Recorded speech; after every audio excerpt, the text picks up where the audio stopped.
Astrology में अभी seventh house कुंडली का जो 7वां स्थान है, सेवेंथ स्थान इसके बारे में डिस्कशन चल रहा है। सेवेंथ स्थान पिछले लेक्चर में आपको बताया कि बहुत चीज़ों को रिप्रेजेंट करता है, बहुत चीज़ों का कारक होता है। उसमें ये सेवेंथ स्थान जो है वो हस्बैंड का है, वाइफ का है, शादी ब्याह का घर है, और इसके अलावा ये शॉर्ट डिस्टेंस की यात्राएं हैं और भोग विलास का घर है, और इसके अलावा ये सेक्स डिज़ायर, कामुकता का घर है।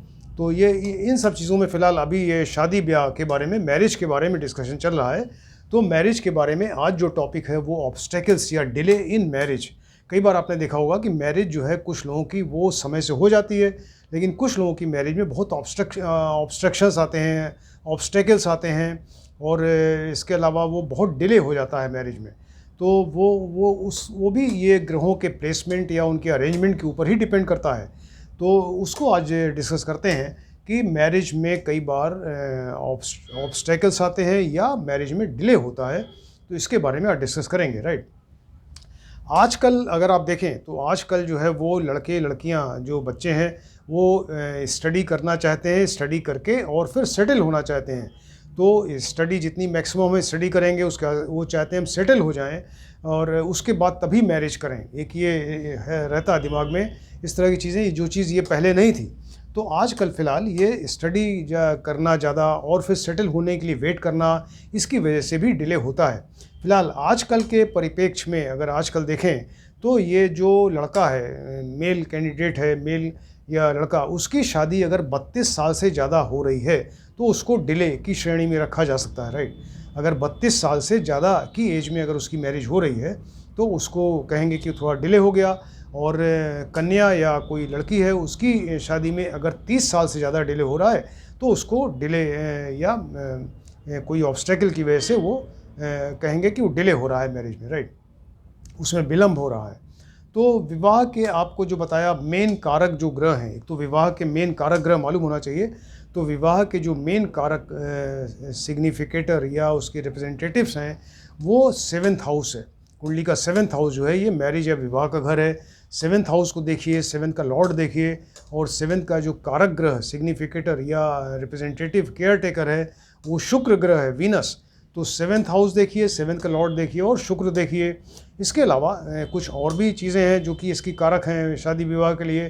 तो एक तो जन्म लग्न देखिए, जन्म लग्न एसेंडेंट, जन्म लग्न का लॉर्ड लग्नेश, और चंद्र लग्न, चंद्रमा जहाँ बैठा हो चंद्र लग्न हो गई कुंडली में, और उसका जिस राशि में बैठा है उसका लॉर्ड चंद्र लग्नेश हो गया। तो चंद्र लग्न, चंद्र लग्नेश। और इसके अलावा सेकंड हाउस, कुंडली का सेकंड हाउस जो है इसको देखें, और 12th हाउस भी देखें, और इनके लॉर्ड्स को देखिए। सेकंड हाउस क्यों देखें? क्योंकि सेकंड हाउस जो है ये परिवार कुटुंब का घर है। जब शादी ब्याह होगा तो कुटुंब में वृद्धि होती है, और इसके अलावा ये वैवाहिक सुख का भी घर है, इसलिए सेकंड हाउस को देखा जाता है। तो सेकंड हाउस, सेकंड का लॉर्ड। 12th हाउस को क्यों देखें? कि 12th हाउस जो है ये भोग विलास का शैया सुख इसको कहा जाता है। तो भोग विलास का घर है, तो ये शादी से रिलेटेड है, तो इसलिए इसको 12th हाउस एंड 12th का लॉर्ड भी देखना चाहिए। तो फिर से एक बार बताते हैं कि शादी के जो मेन कारक ग्रह हैं सेवेंथ हाउस, सेवेंथ का लॉर्ड और शुक्र ग्रह। इसके अलावा जन्म लग्न, जन्म लग्नेश, चंद्र लग्न, चंद्र लग्नेश, सेकंड हाउस, सेकंड का लॉर्ड, और 12th हाउस, 12th का लॉर्ड, इसको देखना चाहिए, राइट। तो अगर ये जो चीज़ें आपको बताई अगर कुंडली में वीक हैं, निर्बल हैं और पाप प्रभाव में है, यानी पाप ग्रहों की युति है, दृष्टि है, पाप ग्रह मतलब सूर्य है, मंगल है, शनि है, राहु एंड केतु, ये सब पाप ग्रह हैं। तो अगर ये इनकी युति हो जाए, साथ में बैठ जाए, दृष्टि हो जाए, या इनसे रिलेशन किसी तरह हो जाए, और ये अपने ये नीच राशि में हो, डिबिलिटेटेड राशि में बैठ जाएँ, शत्रु की राशि में बैठ जाएँ, या 6, 8, 12 हाउस में बैठ जाएँ, 6, 8, 12 के लॉर्ड्स के साथ में इनका संबंध हो जाए, तब ऐसे केस में शादी में कोई ऑब्स्टेकल्स आते रहेंगे और शादी में डिले होगा, राइट। ये मेन चीज़ है कि इसको आप देखिए कि ये शादी में जो ऑब्स्टेकल्स है या डिले है उसका क्या कारण है। तो मेन कारण जो आपको बताया, ये जो कारक ग्रह हैं, इसके कारक हाउसेस हैं, तो अगर इन पे पाप प्रभाव है तब वो ऐसा होगा। अब इसी से रिलेटेड बहुत सारे योग हैं, तो कुछ योग आपको बताते हैं कि मान लीजिए लग्न में, अगर लग्न में यहाँ वक्री रेट्रोग्रेड ग्रह गुरु, शुक्र या बुध बैठ जाए, राइट। गुरु, शुक्र, बुध तीनों शुभ ग्रह हैं। तो अगर यहाँ पे लग्न में अगर ये वक्री ग्रह बैठेंगे, गुरु, शुक्र या ये बुध, गुरु शुक्र या बुध बैठ जाएं तो इनकी डायरेक्ट दृष्टि देखिए सप्तम हाउस पे आएगी और ये शादी में डिले करेंगे, राइट।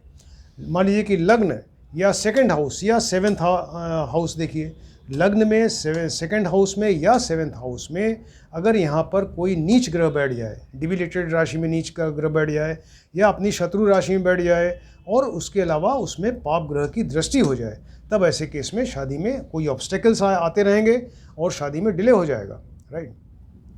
मान लीजिए कि लग्न से सेवेंथ और एर्थ हाउस में पाप ग्रह बैठ जाएं, लग्न से छठे स्थान में और एर्थ स्थान में अगर पाप ग्रह बैठ जाएंगे तो ऐसे केस में शादी में डिले होगा, राइट। मान लीजिए कुंडली का सेवेंथ है, बहुत सारे योग हैं, कुछ आपको योग बताते हैं। मान लीजिए सेवेंथ स्थान है, ये सेवेंथ हाउस है, इसमें क्रूर या कोई पापी ग्रह बैठ जाए, सूर्य है, मंगल है, शनि, राहु, केतु, ये सब अगर बैठ जाए और इनकी दृष्टि हो जाए तो ऐसे केस में ये डेफिनेट ऑब्स्ट्रक्शन होगा, ये ऑब्स्टेकल्स आएंगे शादी में और शादी में डिले होगा, राइट। मान लीजिए कि सेवेंथ हाउस में मंगल बैठ जाए, मंगल एक बहुत ही क्रूर ग्रह है, पापी नहीं है, क्रूर ग्रह है, तो यहाँ सेवेंथ हाउस में मंगल, लेकिन मंगल अगर यहाँ बैठेंगे तो शादी में डिले कराएंगे। तो सेवेंथ हाउस में, और ऐसा व्यक्ति मांगलिक भी होगा, तो कुंडली में सेवेंथ हाउस में अगर मंगल बैठ जाए, उसके ऊपर शनि की दृष्टि हो जाए, तब ऐसे केस में शादी में डेफिनेट डिले होगा। मान लीजिए यहाँ शनि ही बैठ जाए, यहाँ सेवेंथ हाउस में शनि बैठ गए, जो शनि का मतलब वो डिले करते हैं चीज़ों को, उनकी स्पीड ही बहुत कम है, 2.5 साल में तो एक राशि चल पाते हैं वो। तो अगर वो सेवेंथ हाउस में शनि, यहाँ सेवेंथ हाउस में शनि बैठ जाए, इनके ऊपर मंगल की दृष्टि हो जाए, तब भी शादी में डिले होगा, राइट।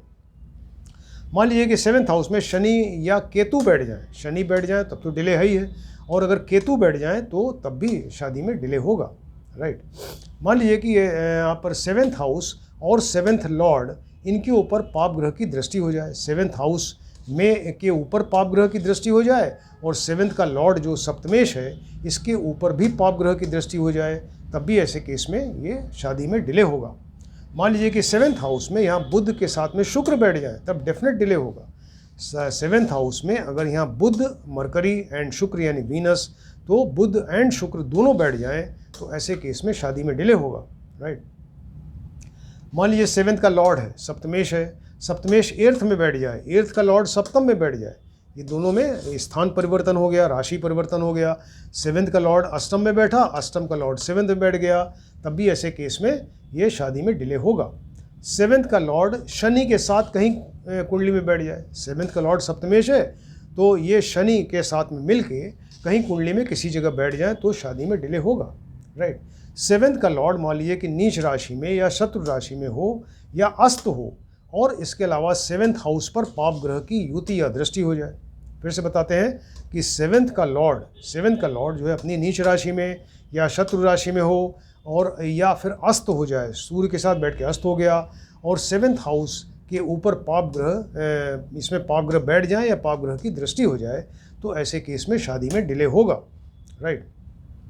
मान लीजिए कि सेवेंथ का लॉर्ड सप्तमेश जो है, ये शत्रु राशि में बैठ जाए और ये इसके ऊपर पाप ग्रह की दृष्टि हो जाए और सेवेंथ हाउस में पाप ग्रह बैठ जाए यहाँ पे, तब भी ऐसे केस में शादी में डिले होगा, राइट। मान लीजिए कि सेवेंथ का लॉर्ड जो है वो एर्थ में बैठ जाए और इस सेवेंथ का लॉर्ड यहाँ अष्टम में बैठा और सेवेंथ स्थान के ऊपर यहाँ पाप ग्रह की दृष्टि हो जाए या पाप ग्रह बैठ जाए, तब भी शादी में डिले होगा, राइट। मान लीजिए कि सूर्य है या शनि है या मंगल, सूर्य, शनि या मंगल, ये तीनों ही क्रूर ग्रह हैं, पापी ग्रह हैं। शनि इसमें तो क्रूर एंड पापी हैं, एंड सूर्य एंड मंगल जो है वो क्रूर ग्रह हैं। तो सूर्य, मंगल या शनि यहाँ सेकंड हाउस में बैठ जाए, तब भी ऐसे केस में डेफिनेट शादी में डिले होगा, राइट। मान लीजिए कि D9 कुंडली है, नवांश कुंडली, इसका आप नवांश कुंडली बना लीजिए, D9 डिविजनल चार्ट नंबर 9 या नवांश कुंडली में जो नवांश कुंडली का जो लग्नेश है, लग्न का लॉर्ड लग्नेश अगर 6, 8, 12 में बैठ जाए और उसके ऊपर पाप ग्रह की दृष्टि हो जाए तो डेफिनेट शादी में डिले होगा, राइट।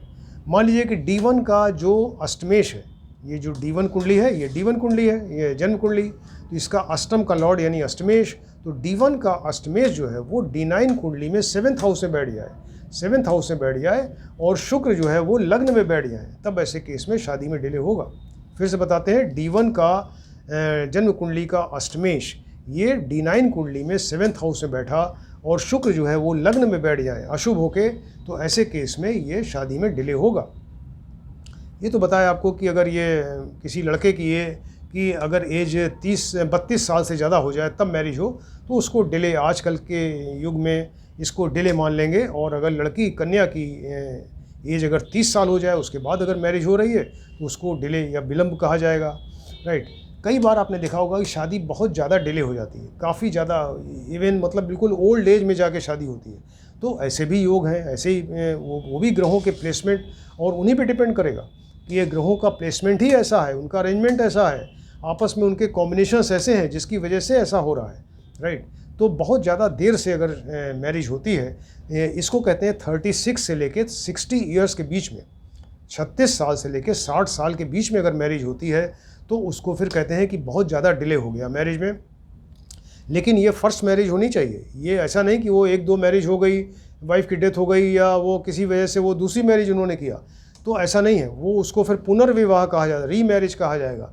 ये इसकी फर्स्ट मैरिज जो है ऐसे कैंडिडेट की अगर 36 ईयर्स के से लेके और 60 ईयर्स 36 से लेके 60 साल के बीच में अगर होगी तब उसको फिर बहुत ज़्यादा लेट मैरिज कहा जाता है, राइट। इसके भी योग हैं, कुछ आपको बताते हैं कि मान लीजिए लग्न में राहु बैठ जाए, लग्न में अगर राहु बैठे हुए हैं और 7th में शनि बैठ जाएं और शुक्र जो है कुंडली में बहुत ज़्यादा वीक हो, लग्न में राहु बैठ गए, 7th में शनि बैठ गए, दोनों ही डिले कराएंगे। इसके अलावा शुक्र जो है जिसका कारक ग्रह है 7th का, वो बिल्कुल वीक हो गया, निर्बल हो गया, तो ऐसे केस में बहुत ज़्यादा फिर डिले हो जाएगा मैरिज में, राइट। मान लीजिए कि 7th हाउस है, 7th हाउस में यहाँ बुध प्लस शुक्र बैठ जाएँ, बुध एंड शुक्र दोनों बैठे हुए हैं, इनके ऊपर पाप ग्रह की दृष्टि हो जाए। इसके पहले आपको बताया था बुध एंड शुक्र बैठें तो मैरिज में डिले होता है, तो बुध एंड शुक्र यहाँ 7th में बैठे हैं, उनके ऊपर पाप ग्रह की दृष्टि हो जाए तो विवाह होता ही नहीं। अगर यहाँ बुध प्लस शुक्र बैठ जाएं, इनके ऊपर पाप ग्रह की दृष्टि हो जाए तो विवाह नहीं होगा। लेकिन अगर शुभ ग्रह की दृष्टि भी पड़ रही है तब उस केस में विवाह बहुत देर से होगा। फिर जो आपको बताया कि वो वही 36 ईयर से लेके और 60 ईयर्स के बीच में विवाह होगा, राइट। मान लीजिए 7th हाउस है, 7th हाउस और 7th लॉर्ड पर राहु शनि की युति या दृष्टि हो जाए, राइट। 7th हाउस और 7th लॉर्ड सप्तमेश के ऊपर राहु शनि की युति हो जाए, दृष्टि हो जाए और शुक्र जो है कुंडली में बहुत निर्बल हो, वीक हो, तो ऐसे केस में वो बहुत ज़्यादा फिर लेट हो जाएगा, मैरिज काफ़ी देर से होगी, राइट। मान लीजिए कि 7th हाउस, 7th लॉर्ड यानी सप्तमेश और शुक्र तीनों पे राहु शनि की युति या दृष्टि हो जाए, तब भी ऐसे केस में ये विवाह जो है बहुत ज़्यादा डिले होगा, लेट मैरिज होगी, राइट। मान लीजिए कि 7th का लॉर्ड सप्तमेश जो है वो अपनी नीच राशि में हो, यानी डिबिलिटेटेड राशि में हो और शुक्र जो है वो 8th स्थान में बैठ जाए, तो ये ओल्ड एज में विवाह होता है। और लेकिन अगर सपोज़ जल्दी हो भी जाए ऐसे केस में, फिर से आपको बताते हैं, मान लीजिए कि सप्तमेश 7th का लॉर्ड अष्टम में बैठा और शुक्र जो है वो 7th का लॉर्ड जो है वो नीच राशि में बैठा, राइट, अपनी डिबिलिटेटेड राशि में बैठा, 7th का लॉर्ड सप्तमेश नीच राशि में, और इसके अलावा शुक्र जो है अगर अष्टम में बैठ जाएँ तो विवाह में काफ़ी देर से होता है। लेकिन अगर किसी वजह से विवाह जल्दी हो भी गया तो ऐसे केस में फिर वो जो लाइफ पार्टनर उसकी डेथ हो जाएगी, लाइफ पार्टनर बचता नहीं, फिर उसकी डेथ हो जाएगी, राइट। 7th का लॉर्ड नीच राशि में और शुक्र जो है वो 8th में बैठे, तब मैरिज बहुत डिले होगी, मैरिज में डिले होगा। लेकिन अगर वो जल्दी हो भी जाए तो लाइफ पार्टनर की डेथ हो जाती है, राइट। और भी हो गए, मान लीजिए कि चर राशि है, चर राशि का मतलब 1, 4, 7, 10 राशियों को चर राशि कहा जाता है। तो चर राशि में चंद्रमा हो, चर राशि में 1, 4, 7, 10 राशि कहीं है, इसमें चंद्रमा बैठ जाए। और स्थिर राशि, स्थिर राशि मतलब 2, 5, 8, 11, 2 नंबर, 5 नंबर, 8 नंबर या 11 नंबर स्थिर राशि हो गई। तो चर राशि में चंद्रमा बैठ जाएँ, स्थिर राशि में लग्नेश, सप्तमेश और शुक्र बैठ जाएँ तो बहुत देर से मैरिज होती है, राइट। चर राशि में, कुंडली में चर राशि में चंद्रमा बैठ गए और स्थिर राशि 2, 5, 8, 11 में लग्नेश, सप्तमेश और शुक्र अगर बैठ जाएं तो बहुत ज़्यादा मैरिज में डिले होता है, देर से मैरिज होती है। तो ये आपको काफ़ी इंटरेस्टिंग सब्जेक्ट है, इसको बताया कि ये 7th हाउस से रिलेटेड मैरिज में डिले हो या फिर बहुत ज़्यादा डिले हो जाए तो उसको फिर वो उससे रिलेटेड जो चीज़ें हैं आपको बताई, इसको आप ध्यान से देखें और स्टडी करिए, बहुत ही इंटरेस्टिंग सब्जेक्ट है। Thank you.